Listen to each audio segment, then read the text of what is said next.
Welcome to this edition of our Committee on the Present Danger China's webinar series, exploring various aspects of the challenges we face from communist China.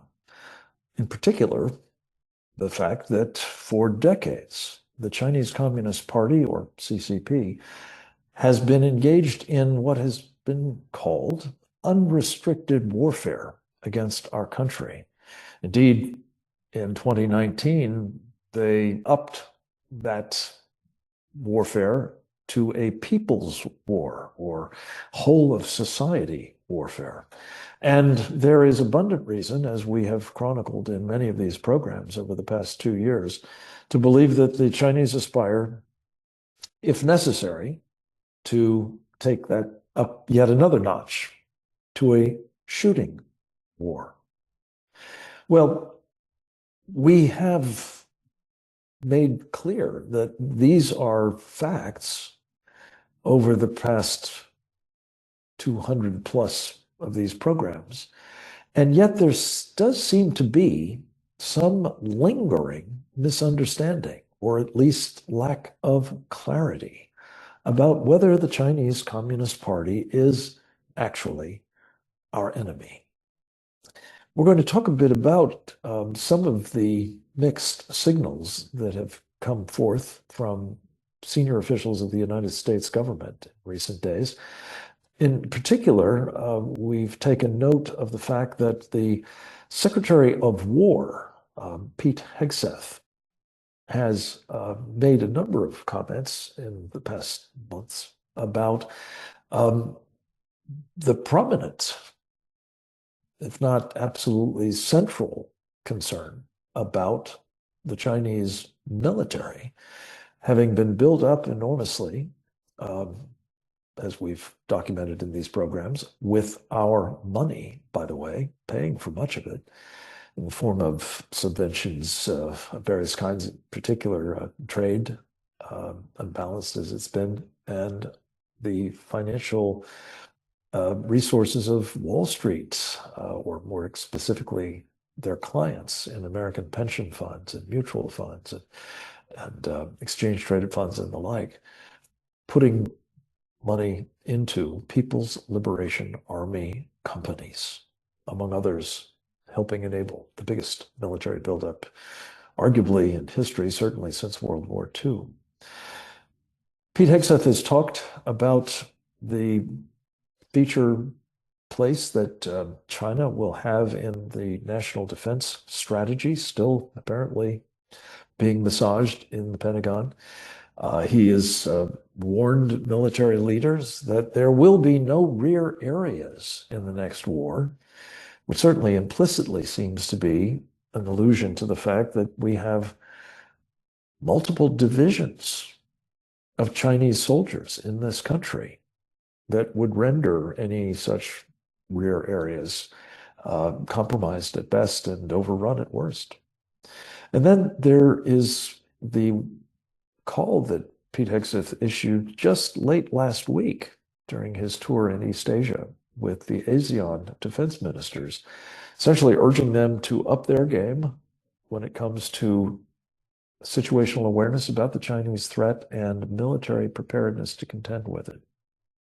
So it was all the more striking when on the 1st of November, the Secretary of War posted on X the following, and I'm going to read it in its entirety because I think it's important to the context of this conversation. He said, quote, "I just spoke to President Trump, and we agree the relationship between the United States and China has never been better. Following President Trump's historic meeting with Chairman Xi in South Korea, I had an equally positive meeting with my counterpart, China's Minister of National Defense, Admiral Dong and I, in Malaysia. And we spoke again last night. The Admiral and I agree that peace, stability, and good relations are the best path for our two great and strong countries. As President Trump said, his historic G2 meeting set the tone for everlasting peace and success for the U.S. and China. The Department of War will do the same, peace through strength, mutual respect, and positive relations. Admiral Dong and I also agreed that we should set up military-to-military channels to deconflict and de-escalate any problems that arise. We have more meetings on that coming soon. God bless both China and the USA, unquote. So what are we to make of all this? Is everlasting peace with the Chinese Communist Party in prospect? Or is it, in fact, as my old boss Ronald Reagan used to say, our time's existential threat to freedom? It's the topic of this conversation, and I couldn't be more pleased to have with us an all-star cast, as we often are privileged to host. Starting with a featured regular, both a member of the Committee on the Present Danger of China, as well as a faithful participant in these programs. His name is Captain James Fennell, United States Navy retired. In his last duty station, he was the Chief of Intelligence and Information Operations for the U.S. Pacific Fleet. He is the co-author with Dr. Bradley Thayer of a terrific book, Embracing Communist China, America's Greatest Strategic Failure. We have him by virtue of an interview that I did with him on our program, Securing America, on the Real America's Voice Network, excerpt of which, with his permission, we are going to show you now. Let's go to that video with Captain Fennell. What occurred in the president's trip to Asia and now the Secretary of Defense's trip to Asia has spurred a lot of questions from folks, and you've just kind of laid it out. And I, too, have been wondering what's the message here, what's going on. And I think we're seeing a confluence of three major thoughts. The first is, and it's in Lee Smith's book, and it was in our book, Embracing Communist China, America's Greatest Strategic Failure.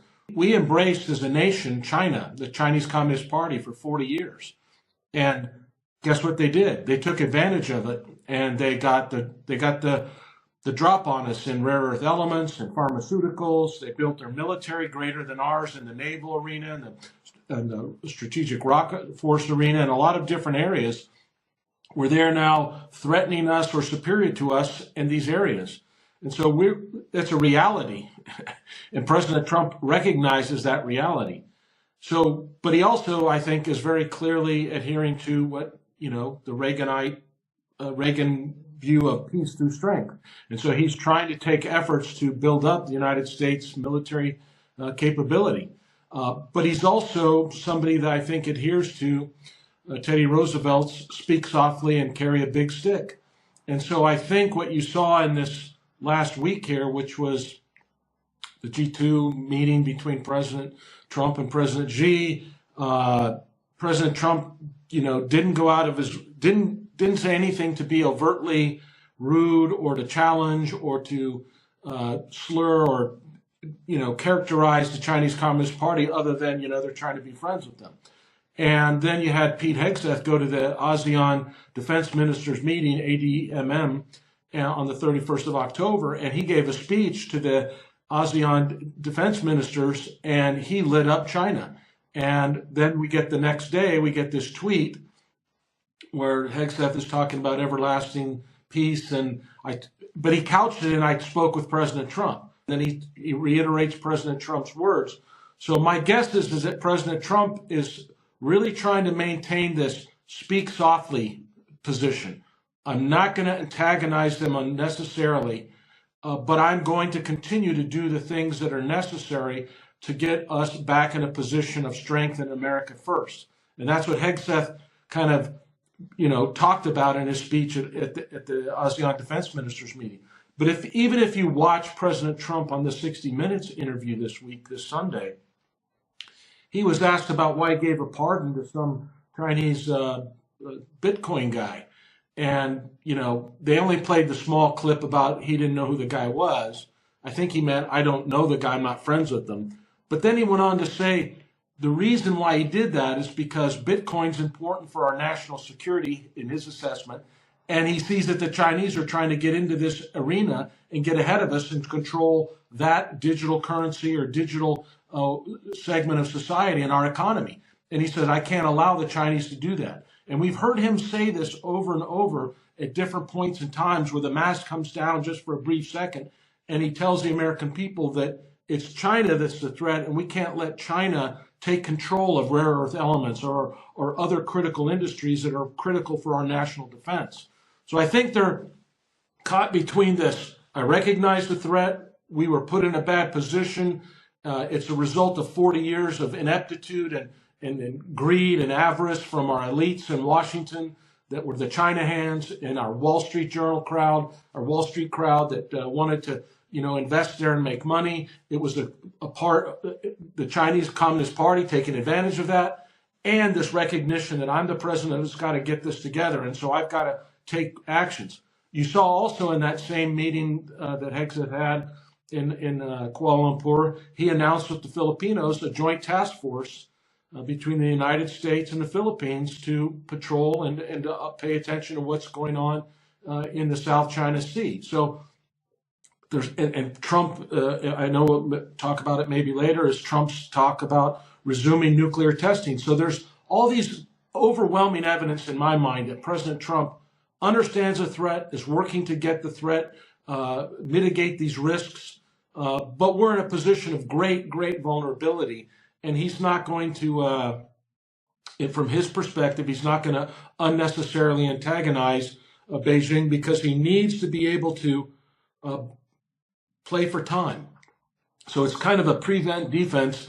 He needs to run the clock out in this first half and make sure that we go into the locker room able to regroup and come out in the second half and be able to play and win because we're in such a really terrible state right now. So I get it that people are concerned about the contradictions between what's said and, in terms of commentary about everlasting peace and friendship and Dong and Hegseth and all of that. I get it.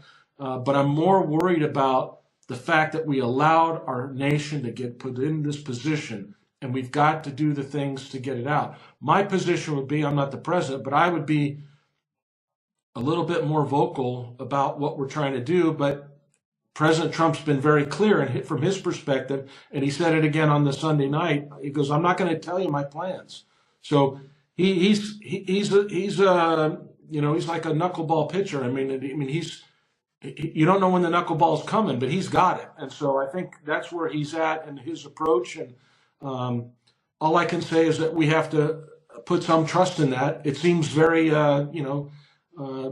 sometimes you worry, are they really on the track for this? Are they really dedicated to it? And my sense is you got to look at the actions. You got to look at what's being done. And that's the most important thing. Are we trying to build the Navy? Are we trying to get control away from the Chinese Communist Party for rare earth elements development and production? And it seems to me that President Trump's trip to Asia was all about signing a bunch of deals to try to get rare earth elements out of China's lock and to move it. Now, it's going to take time. It's going to take ingenuity, tenacity, and all of that to get it done. But it seems to me that's where he was going.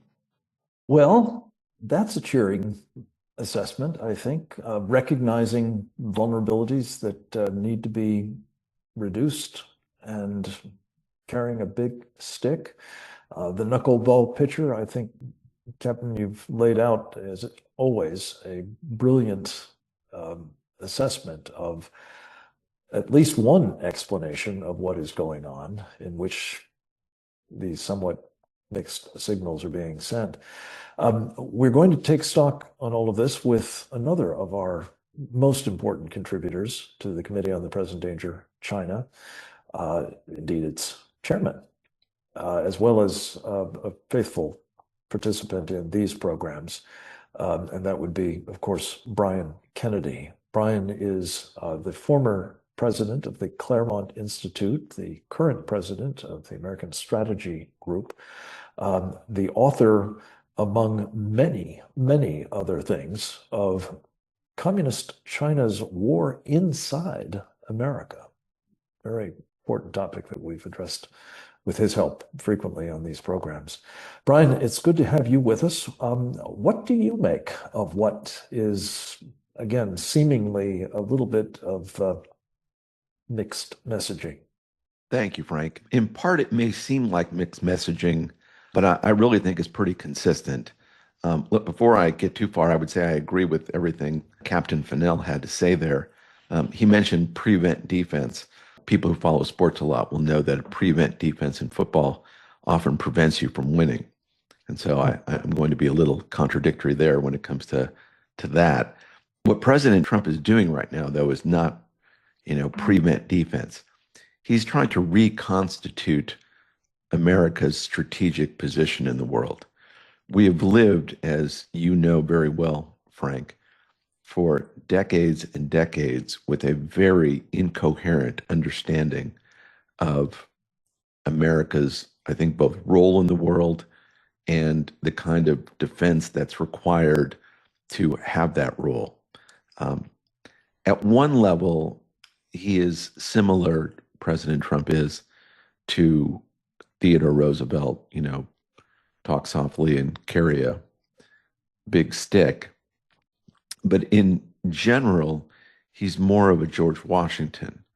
Look at all nations equally with the same kind of, good faith and justice, Washington's sort of famous words about that. And, the idea of treating all nations equally, sort of being objective about all of them, being equitable with all of them, you have that attitude until they cross you. And so President Trump is trying to reset how we think of things. He's trying to treat the Chinese, even though this is his second term, he's trying to give them a chance to do the right thing. And he does so in a moment where, as we well know, and as he well knows, they're not doing the right thing. So all this talk about, deconflicting things and all that kind of talk comes after, and the president knows all this, they've sent over 200,000 military-age men during the Biden administration, the Chinese have, into the United States for nefarious behavior. Those people today engage in marijuana grow houses. They operate all sorts of, illegal or engage in all sorts of illegal activities here. They fly drones over our bases. They fly spy balloons over the United States. They run, as we know, and we've documented on these webinars, bioweapons labs, hidden within the United States. President Trump knows all that. He knows they're bad actors. He's also trying to rebuild the country. I think this is what Captain Fennell meant when he said prevent defense. We're trying to buy ourselves time here, and President Trump is engaged in this. We're trying to buy ourselves time to where we can get out of the rare earth, mess that we're in. A month before President Trump says this, they say they're going to cut us off from rare earth, metals, minerals, and magnets that would be devastating to the U.S. economy. Devastating. Okay, so peace is not about to break out between countries who think like that. Okay, they're willing to destroy our economy. They make those threats. When they talk that way, what does President Trump say? That we're going to test our nuclear weapons and that we also have tools at our disposal that would be devastating to their economy. So I don't think peace is about to break out. You and I have had this conversation, Frank, but when I heard that Secretary Hegseth started talking about open lines of communication to be able to deconflict with the Chinese, I took that not to mean that things were going swimmingly, but that things were going badly. If you're about to go kinetic with your enemy, you might want to open lines of communication so that as things go up the escalatory ladder, especially to nuclear powers, we can at least be in open communication with them.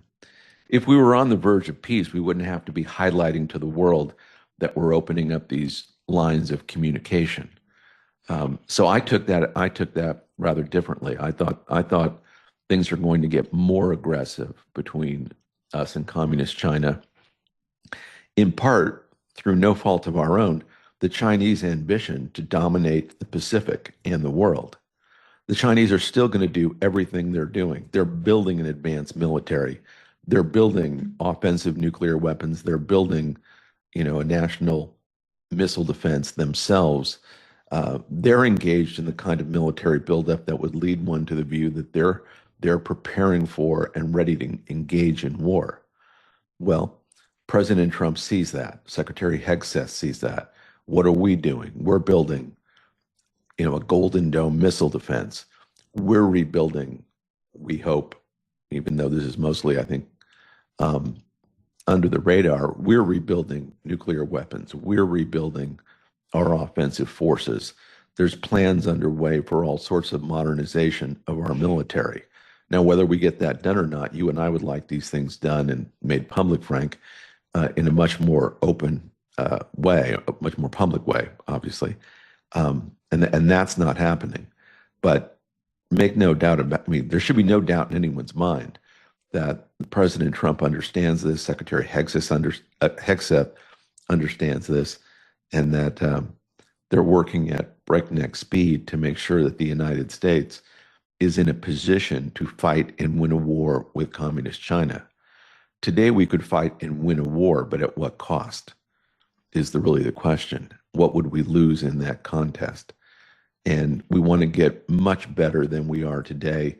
It's not going quickly enough. The president doesn't have enough people on the team yet to make sure this is a reality.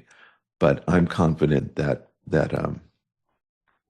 will happen over time. And I'd say, maybe in closing, Frank, that when you look at like the way the president thinks about these things, I think he does look back quite often to George Washington. And if one looks at Washington's farewell address, there's a line in there in the farewell address that you should never have consistent animosity or fondness for any nation. And if you do have, consistent over time, over decades, fondness for one nation or animosity toward one nation, you'll be a slave to both of them because you won't be able to see clearly what's going on. Well, for the better part of 4 decades, we've been having not merely unreasonable fondness for Communist China, but that they've been engaged in all sorts of nefarious activities with regards to the United States, and yet we treat them not merely with kid gloves, but with, we lend them money. We, allow them access to our capital markets. We let them steal our intellectual property. We give them our intellectual property. And so we have been a slave in the Washingtonian sense to Communist China. And President Trump is trying to break that up. And he's trying to both break it up, have Americans understand that, and rebuild the military and our diplomatic establishment to both understand that and to deal with that in the future. So I was quite encouraged by everything the president said. Talking about, testing nuclear weapons again is a sign that he's a realist. He knows that these things matter in the world and that he's going to build whatever it takes to defend these United States. So anyway, thank you, Frank, and I'm looking forward to our conversation about this.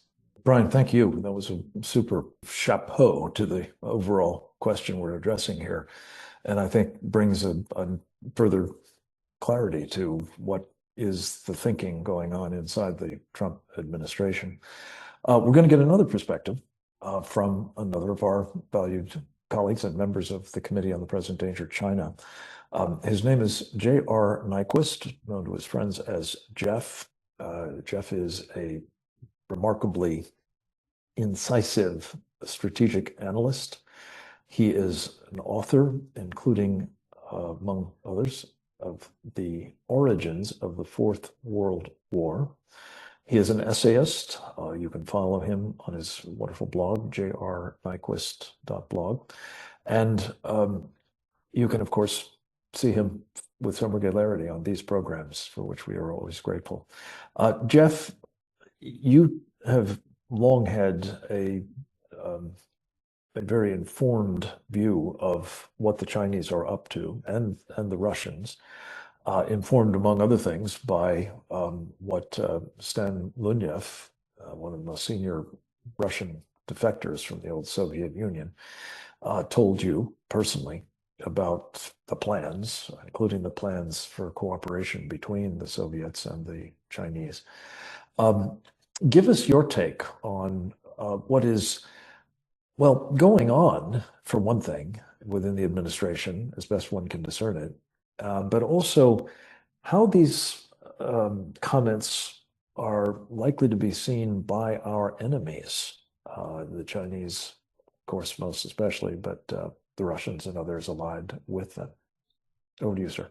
I should say, Lunev defected under the Russian Federation, and the information he had about China was about what had begun under Boris Yeltsin, which is what's so shocking about the information.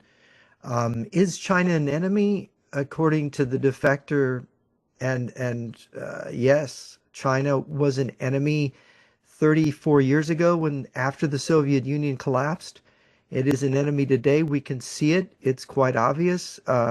Not to belabor the point, so many people here have gone into it.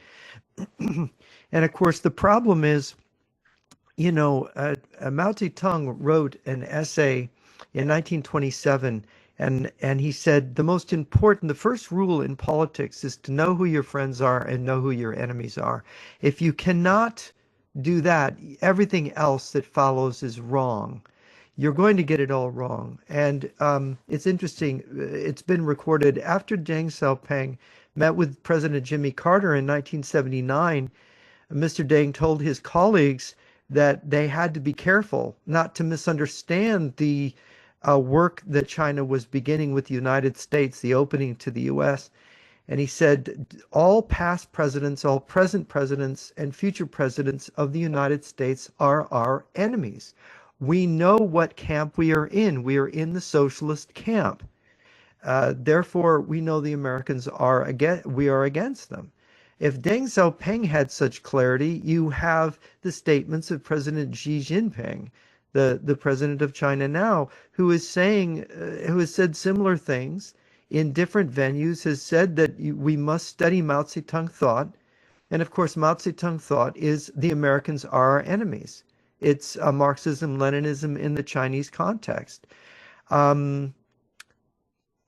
It is no doubt controversial to say this, but our commercial society has been very stupid. One could say radically stupid in accepting China as a partner, a trading partner, even accepting China as an ally to use against the Soviet Union in the 1970s and 80s. This was a mistake. We have built up China, and China is on its own now, a very formidable enemy, becoming more formidable by the day, the largest industrial power on earth, a colossus, a country with enormous population and capacity. This radical stupidity of doing this, which is a characteristic, by the way, of bourgeois society. Karl Marx made a career of making fun of the bourgeoisie and saying they could easily be overthrown. They're not a proper ruling class. And you had Hannah Arendt, who in the Adolf Eichmann trial, Eichmann in Jerusalem was the book, coined the term banality of evil. Eichmann was a bourgeois who turned against his own class and had joined this totalitarian movement. But we might use another phrase, not the banality of evil, but the evil of imbecility. There is a special kind of imbecility. I don't mean to cast aspersions on the congenitally imbecilic, but to people who make imbecility as a choice. That is, they decide to be stupid. They decide to fool themselves. This then opens a question of the moral responsibility of our leaders. And this is a very troubling thing. And I'm talking about our business leaders, especially because they've led the way on this. The politicians and our society are very influenced by the business community. And the fact is that knowledge is our responsibility as human beings. Aristotle said that we are the rational animal. And if we set aside our rationality and say, well, I'm just following orders, I'm not a rational being like Adolf Eichmann did, and pretend to be, well, I'm too stupid, I need to follow the Fuhrer, or I need to follow the business community, they know best, and millions of deaths result, because if you kill people in gas ovens or you irresponsibly disarm yourself to an enemy and allow millions to die that way, what's the difference? You're killing millions of people by your irresponsibility, by basically setting aside your responsibility as a human being, not to be a monkey. And we really have this, there's an anti-intellectual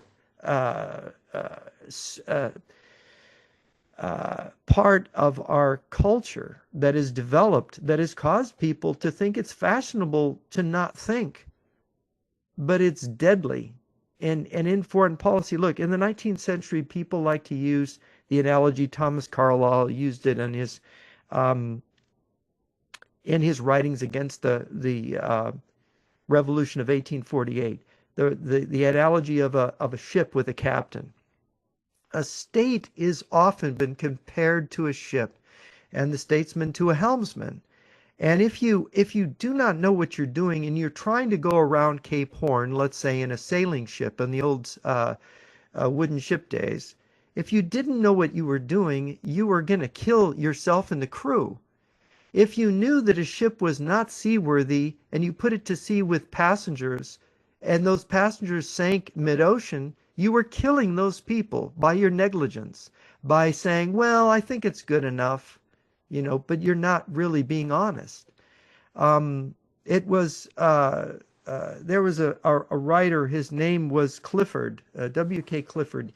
He wrote a very famous essay on the ethics of belief. Well, arriving at a belief through not thinking. The ethics of belief is that one does not have a right, and this is his exact quote, one does not have a right to turn off one's brain. And one has a responsibility when one is a statesman or the head of a corporation. One has in their care not only their employees and customers, but the whole society because of the consequences of what you're doing. And the consequence of accepting China as a trading partner and enemy is to entangle yourself with evil, right? Like Eichmann did by joining the Nazi Party and participating in the moving of Jews to gas chambers, to death camps. Once you compromise yourself, what further compromises are you obligated to make? What lies are you then obligated to tell? This is the chain of events we've seen in our society, especially in the business community, of letting China in, letting China wrap its tentacles around our businessmen. And we have to break free of this. And the president has to lead the way in doing this. He cannot go back and be drawn back in and be entangled in the tentacles himself. And so if we are to actually acknowledge the truth, which is China wants to destroy the United States, which is what Colonel Lunev, his testimony as a defector, said. Look, he said after the Soviet Union collapsed, the Russian and Chinese militaries got together and they started a plan to destroy the United States of America. This is what China's leaders and Russia's leaders are intent upon. And they have held with it. And you see everything Russia and China is doing, whether it's in Europe or in East Asia or in Latin America, in Mexico, using fentanyl across our borders, infiltrating PLA personnel as illegal aliens. All of these things, the way they've infiltrated Canada, look at the Sidewinder report. We are facing an extremely grave danger, the gravest danger our republic has ever faced. And we have to be honest. We have to think it through. As ever, you have laid out the fundamental truths that are operating here, and we need them very much present in our conversation and policy planning. I did want to mention, in terms of the president's own proclivities, both about the threat from China and in particular the role that has been played throughout much of the past 30 or 40 years almost now by these so-called captured elites in this country, is the subject of a terrific new book by our friend Lee Smith entitled The China Matrix. I'd hoped we might have him on this program, but we couldn't engineer it but we'll hope to get him on an upcoming one. But Lee really chronicles the decades that Donald Trump has been warning about the CCP and really taking to task those who have been enablers of it inside this country, and properly so. And the question that you've just very, I think, importantly elevated is what's going on at the moment evidence that he's sort of shifting an anchor here on some of those fundamentals. And for a further evaluation of all of this, and most especially, I'm hoping, as he was unable to join us until now due to some technical difficulties at our end, he won't be able to comment on what others have said so much, but we'll hopefully have his usual wonderful repartee in the Q&A that will follow. But Trevor Loudon has been tracking very closely these captured elites for decades, and has done so in a series of extraordinarily important books.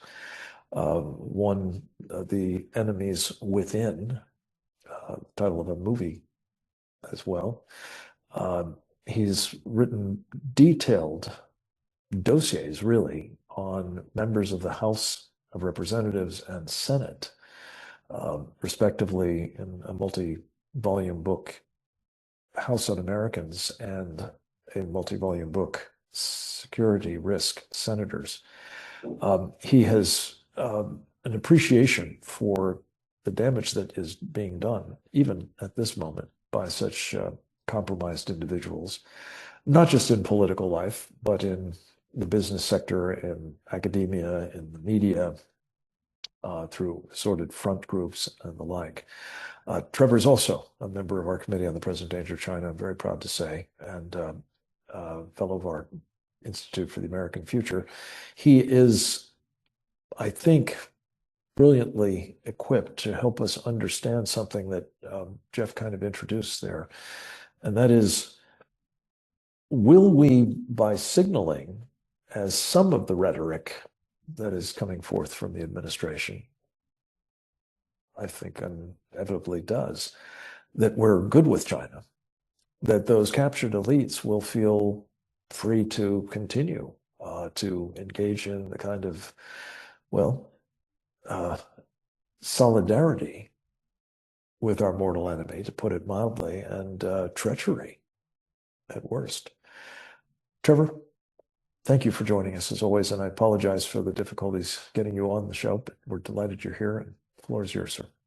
Well, thank you so much, Frank, and I very much agree with Jeff's point that President Trump must be the leader of a disengagement with China, which is what he campaigned upon, because these captured elites, they're going to be making money with no conscience, no matter what it does to America, because the president has okayed it. The government says it's all right, so therefore it must be morally sound. Now, somebody, as I have a religious outlook on life, I believe that morality in foreign affairs is very important, and it does count for something. I think God favors godly people in matters of statecraft. And to get the United States of America, which should be the leader of the free world, it should be standing against the evil empire, the resurgent evil empire of Russia, China, Iran, Venezuela, Nicaragua, and all of their allies, Cuba and all of their allies. I think it's very disappointing to see that that's not happening. And why would the elites, why would the pension funds and the Wall Street lawyers and the bankers and the brokers and the big tech titans and the academics want to decouple from the very lucrative Chinese gravy train when the government isn't going to do it? President Trump campaigned on getting rid of 300,000 Chinese students from America, all of whom are basically part of the Chinese United Front, the intelligence and military apparatus. At one point, he wanted to increase it to 600,000. But he got such a blowback from that he cut it back to, he scotched that idea, but the 300,000 still remain. Look, I want to add, look, in New Zealand, my personal lawyer, who I love dearly, a very, very fine man, very good conservative, shocked me one day when I walked into his office and told me about his recent trip to China. And told me, Trevor, he said, the Chinese Communist Party really knows how to look after people. And he told me about his 7-day free, all expenses paid trip on the Yangtze River, sailing down the river, wined and dined, meeting all the dignitaries he could possibly imagine. And as though this was a good thing. You know, I wonder if he'd would have been so proud of taking a tour down the Rhine for a week in 1939 and hobnobbing with Nazi leaders and, you know, Heinrich Himmler and whatever, because that is the analogous situation here. The people who are dealing with China, who are meshing us with business deals with China, are no better morally than those who collaborated with the Nazis right up to the dawn of World War I, even World War II, even during World War II in some cases. And we look at those people with disgust today, but many of our leaders are in the same position right now. And why are they doing it? Because the government allows them to do it and doesn't chastise or punish them for doing it. You know, right now, the Chinese, we just had the election of Mamdani's election in New York. Now, we got to understand that he's a member of Democratic Socialist America, which is a pro-Cuban communist party that is now currently developing links with the Communist Party of China and has deep ties to the Venezuelans and many other Latin American communist parties. And one of the main groups that were campaigning for Mamdani was a group called Seed the Vote. This is the pro-Chinese voter registration organization that basically won the 2020 election for Biden-Harris. They run a whole network of Chinese-influenced voter registration organizations in all of the key states. They also played a major role after the last election of curing the ballots of seats in California, which flipped 3 seats for the Democrats after the election in California, because curing the ballot basically means you go out and find people who ballots were not submitted correctly, and you get them to cure them. And Seed the Vote advertised for people to help them cure the ballots so that Trump would get less of a majority. They put this on Facebook. This is a group that has intimate connections to the Chinese consulate in San Francisco. So Mamdani is going to be a major thorn in Trump's side. The Chinese are interfering in elections. They did it in 2020, 2022, 2024, and no doubt they'll do it again in 2026. The Chinese basically are the ones who flipped Virginia, which I've spoken about many times. They turned deep red Virginia to blue Virginia, and now it's gone right back blue again.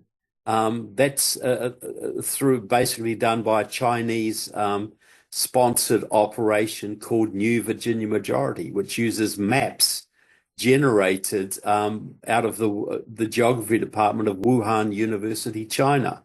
So this is friendly. We're in a good space with China right now. Well, they're undermining us in every way while they're working with the Venezuelans and the Mexicans and the Cubans against us at every turn. Trump's down there right now challenging Venezuela, which I very much welcome. But the Chinese are deeply embedded with the Venezuelans. So how are they our friends? I don't quite understand this. I think, looking at President Trump, I think he doesn't believe that foreign governments are motivated by ideology. He looks at Marxist-Leninist China. He looks at communist Venezuela. He looks at Putin, Marxist-Leninist Eurasianist Russia. And he doesn't believe that their leaders are actually motivated by ideology. He thinks that, like most leaders around the world, they're motivated either by the well-being of their peoples or personal gain. And I think he thinks that he can deal with China, he can deal with the Russians, he can deal with Venezuela or whatever, and get them to accept deals, or the Iranians especially, that would be in the best interest of their people. But these countries are led by people who have a millennialist view, either Marxist-Leninist, they believe in the world revolution, or a 12 view, a Shia view of bringing back the 12th Imam and bringing forward the Day of Judgment like the Iranians do. And they're not really interested in hotels in their capital cities or business deals. They're interested in spreading their ideology and obeying either obeying either Allah or the God of Marxist-Leninism or the ideology of Eurasianism. And so I think this is the main problem we're facing here, that the president really needs to finish Reagan's job with the right amount of sanctions, the right amount of carrot, the right amount of stick. He could basically depose the Putin regime in Russia without a great problem. He could force the CCP into collapse, which would be a fantastic boon for the world, and allow Israel to finish off the job by destroying the Iranian military, which has now been quickly rebuilt, and allow the Iranian people to finish the job. Wouldn't it be great if we had friendly regimes in Russia and China and Iran who had cast off their old ideological baggage? So that's what I see the issue is here, is that China is absolutely the enemy. Jeff has pointed out their goal is to destroy us, not to outcompete us, to physically destroy us and occupy our land. They may leave a few to be enslaved for a while until we work to death, but that's what we're facing. They're as bad an enemy as the Nazis or anyone else we have ever faced. And until we get our heads around that and use our leverage to bring them down to the benefit of all of us, we're going to be constantly spending. We're going to be making billions of dollars every year trading with the Chinese and spending trillions of dollars trying to counter what we've created. Well said, Trevor, as always. We have a few minutes for a round of questions, at least, and I want to tie into what both you and Jeff have said and invite Brian to comment on it. We're dealing with not only the captured elite, of course, we're dealing with the American people on all of this as well. And I must say that my biggest concern, and I don't make light of the enemies within, Trevor, that are, profiting handsomely from their ties to the Chinese communists, usually financially, but sometimes otherwise. But the American people are not being sufficiently clearly equipped to understand that we are in, as Reagan used to say, an existential fight for freedom. I'm sure that they hear some of the kinds of warnings that we're making and others, and some, like, Pete Hegseth. But I'm sure that, as is generally the case, democratic societies especially, they just assume not be worried about the state of the world or threats to them, their families, their communities. They'd like to assume that competent people that perhaps have elected to represent them and govern them, are in charge and are taking care of things. And so there's really nothing to worry about. And consequently, when that is kind of confirmed by those leaders, even if it's for the purposes of not ruffling feathers or buying time or otherwise trying to navigate a difficult pass.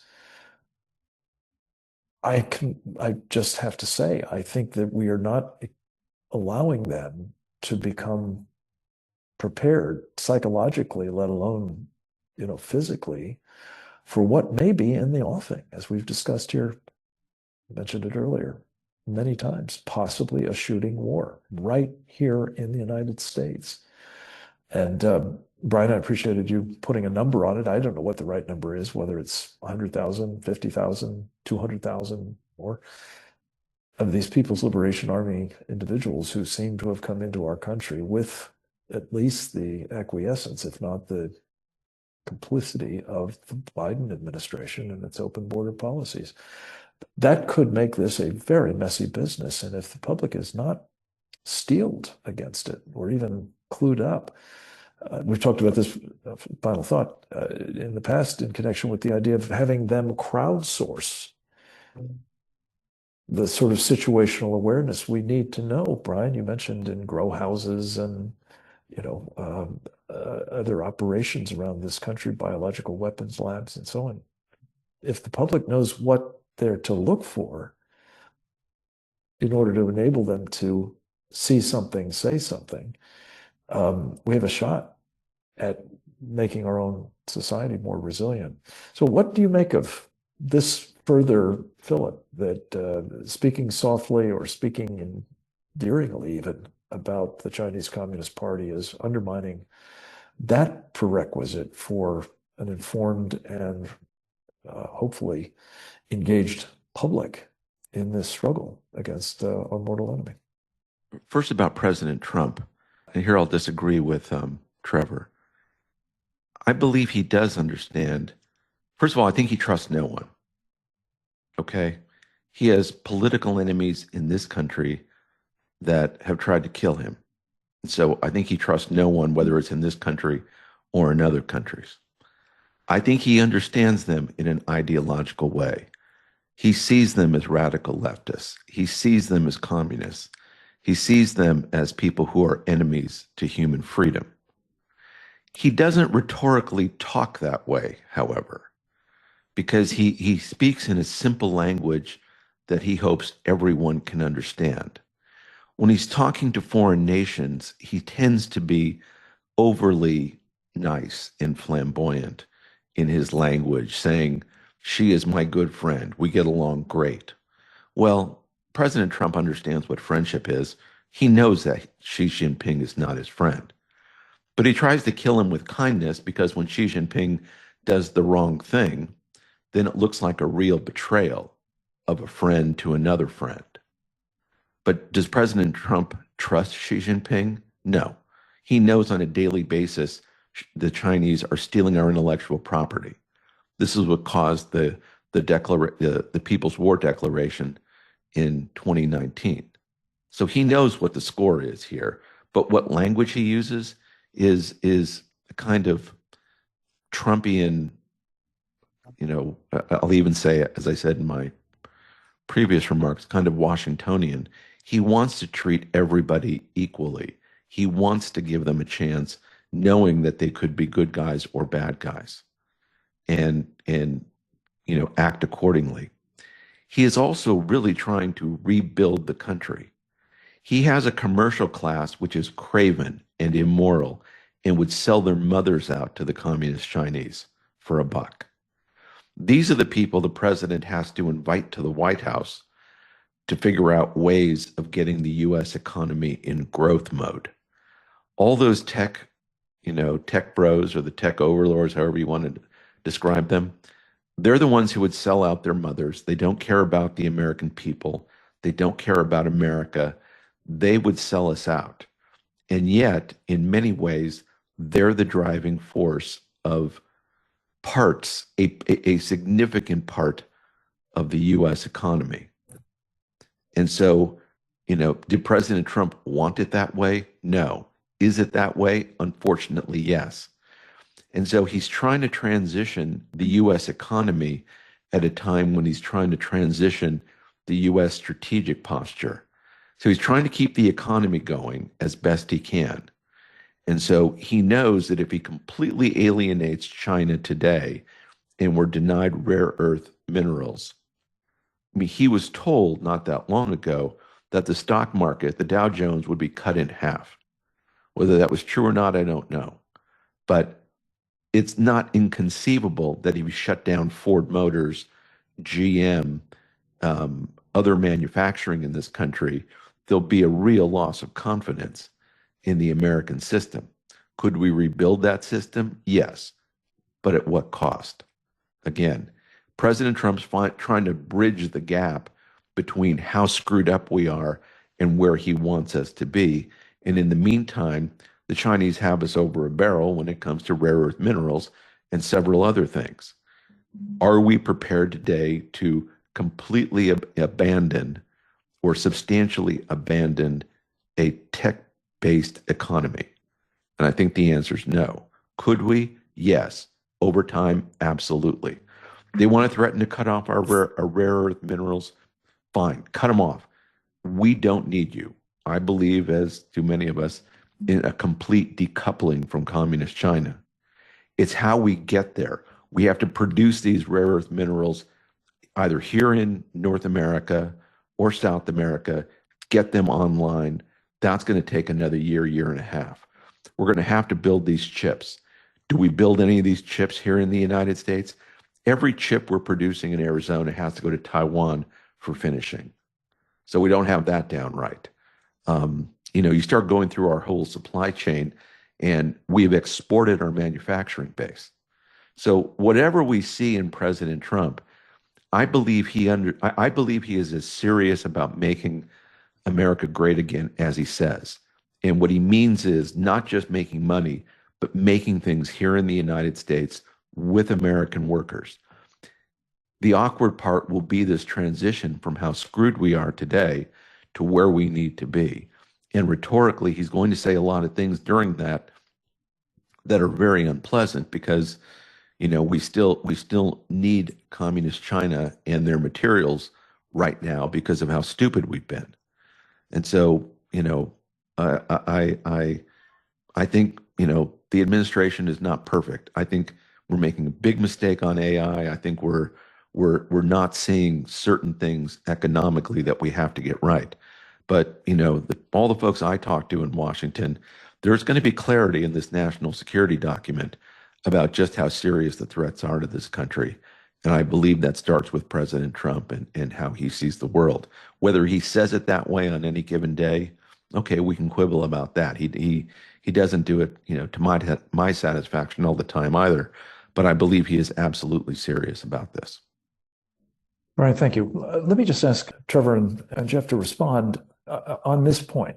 You, Brian, and Captain Fennell have both made the argument persuasively that if we have the luxury of time, of buying time through blandishments or, selling chips or whatever else might seem necessary to buy that time to allow the rare earth minerals to continue to come here and so on, at least until we've got, an alternative. Do we in fact have that time? Do we in fact underestimate the willingness of the Chinese Communist Party to act on a different timetable than ours? Some have said, by 2027, they want to be in a position to invade Taiwan. Others are of the view, and I think maybe you guys are, that they could do it far sooner. I think even Captain Fennell believes that could be the case.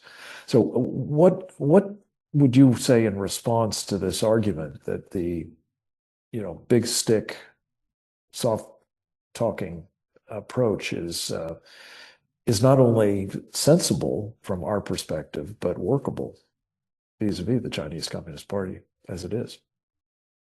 Trevor, do you want to go first? Brian makes some excellent points there, and we all know, none of us know what Trump is being advised on, what information is out there that we don't know about. I think the key thing is that gets me is the flip-flops, like I think Frank is quite right that the American public is probably getting very lackadaisical about China because we've been told they're a threat, and now we're told they're not a threat. They're actually our friends. And we have to be preparing the American public for eventual confrontation, for telling us who's coming in and out of marijuana farms, where a likely biological warfare facility is, about suspicious activity by Chinese nationals at some shooting range or whatever. And then I take the point that President Trump's got to keep the confidence in the economy high. He's got to try and negotiate all of that kind of balance. But, we've got to prepare the public, okay, before World War II, Churchill was out there as a lone voice in the wind for a long time, basically telling people we got to watch out for Nazi Germany, we got to watch out for the Nazis. And Chamberlain and others, motivated, I think, by a lot of the motives that Brian would mention, we've got to build up our strength. We're not ready to fight Germany yet. And so they'd go and make conciliatory overtures to Germany, knowing as probably as well as Churchill that war was coming, but they wanted to try and smooth things over for as long as they can. So I do appreciate that, but you still need that Churchill out there, even if he's an outlier, to warn the people, get them prepared, get them doing things. And I see no reason why the FBI couldn't be making a lot more pronouncements. We need to be on vigilant about foreign nationals, military nationals in the country. We need to be vigilant about, biological weapons, what's going on at the local marijuana farm, etc. So, I certainly take Brian's point. And I'd like to think that President Trump is doing exactly as Brian says. But unfortunately, we don't know till the crunch comes that really he's flying by the seat of his pants, or he is being very strategic here. There is people around him. My worry is that there are people around Trump who really are not to be trusted. There are some very good people around Trump and some who are not to be trusted. And so who is, we know that the Chinese will have people in the Trump orbit. We absolutely know that. They have people in every major Western government steering policy, reporting back, etc. So to me, the jury's out. I think a lot more could be being said and a lot more could be being done. I would like to see a much tougher line on China and a much more talking to the public about this. But I also understand if there is a strategy in place to gradually decouple us and get us in a position where we can say goodbye to China, that's great. I'm just not fully convinced that plan is really in place. I hope it is, but I'm not 100% convinced. Trevor, thank you. Jeff, same question to you. Do we have the time? And are we emboldening this enemy by seemingly persisting in this policy of engagement that has brought them to the zenith of power so far, and possibly to the point where they're confident that they could use it even kinetically, should it come to that? Brian Kennedy has made some excellent points and I'm glad that Trevor mentioned the question of Churchill and Chamberlain. And I would recommend everybody to watch the movie Munich, which is based on Robert Harris's brilliant novel about the Munich meeting, in which Harris recast Chamberlain not as a fool, but as someone who really had thought things through and was not only buying time for Britain and France to rearm, but also setting up Hitler as the liar, as the person who was, just as Brian has pointed out, to put them in the moral wrong, which is people do underestimate the moral factor, that when somebody breaks their word, and in the case, we know Hitler broke his word at Munich because he invaded the Czech state after he had gotten the Sudetenland.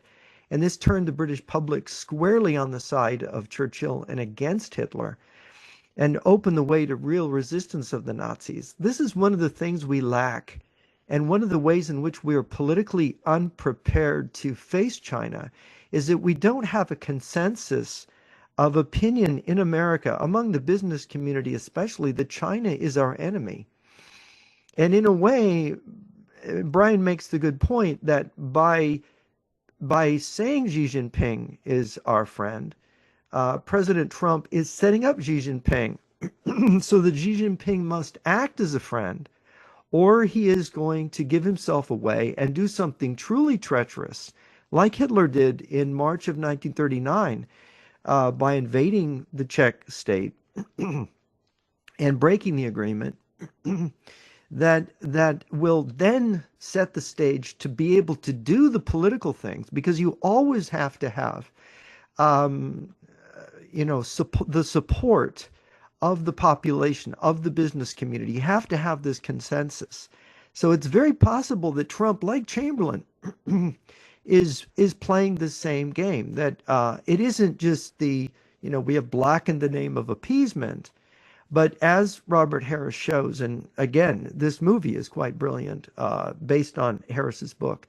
People should see it. Jeremy Irons plays Chamberlain brilliantly and sympathetically. That we sometimes have a simplistic view of these things and don't actually realize how complicated the whole thing is. So again, Trump is instinctive, and there's been various philosophers that have said that instincts are better than reason sometimes, because we can grasp things with our instincts, that this is our survival, this is what we need to do, this is how we need to navigate. But again, I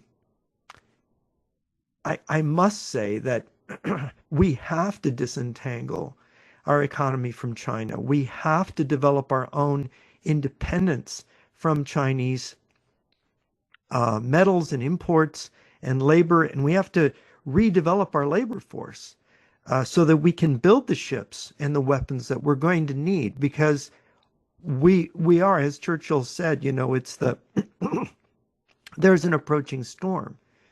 The clouds are gathering, and it's quite clear.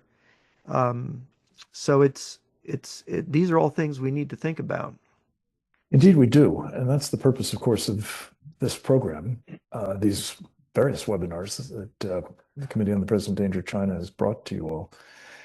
And let me simply say in closing that our mission as an organization under Brian's leadership is to be the Churchills of this moment, to be those who are making as abundantly clear as we possibly can that the Chinese Communist Party is not because we say so, not because we want it to be, not because it has to be that way.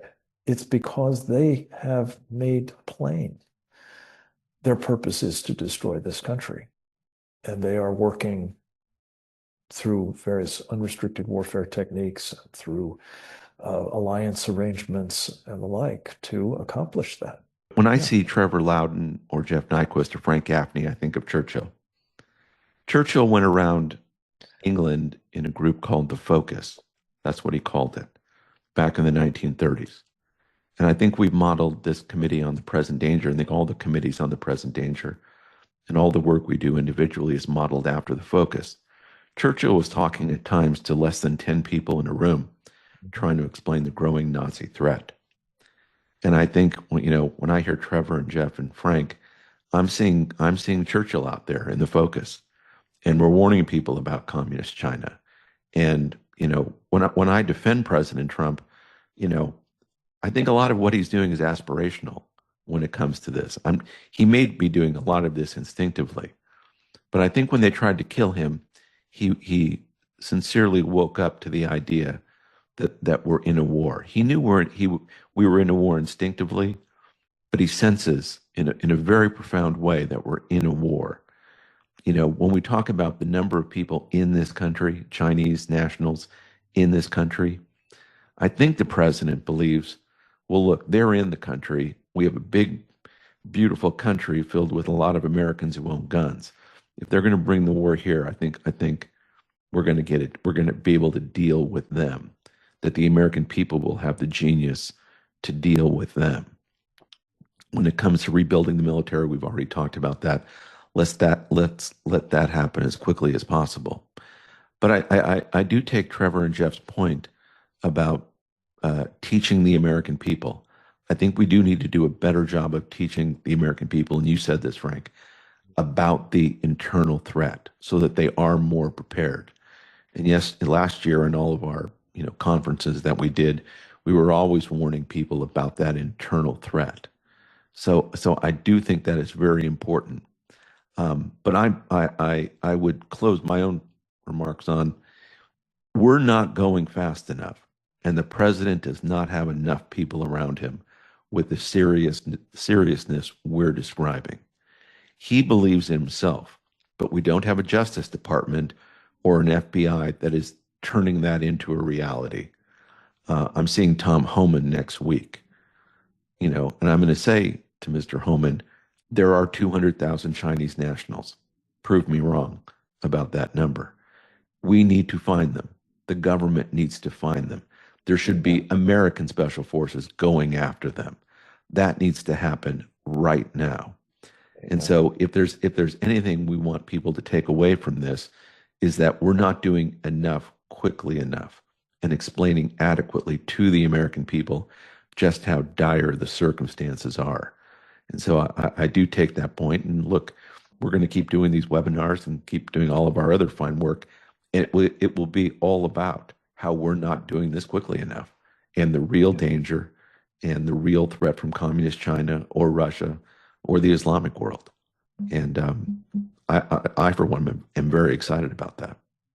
Let me just add to it that, in its small way, but larger than 10 people most days, the output of these webinars, one of the most important, I think, products of our Committee on the Present Danger China day in and day out, is trying to provide the public with the kind of information that we have today and that is so urgently needed, Brian. And I would just add to your general observation that we need to up our game, to invite, to urge, to plead with our audience and those who are not with us at the moment, but will see these videos in due course, to share them, to pass them on, to make sure that both, people who represent you in government, people who have sought your vote to lead this country, are acquainted with the kind of evidence that we're providing, and for that matter, other people who've also voted for them or maybe voted against them, but nonetheless are part of this country, part of our citizenry.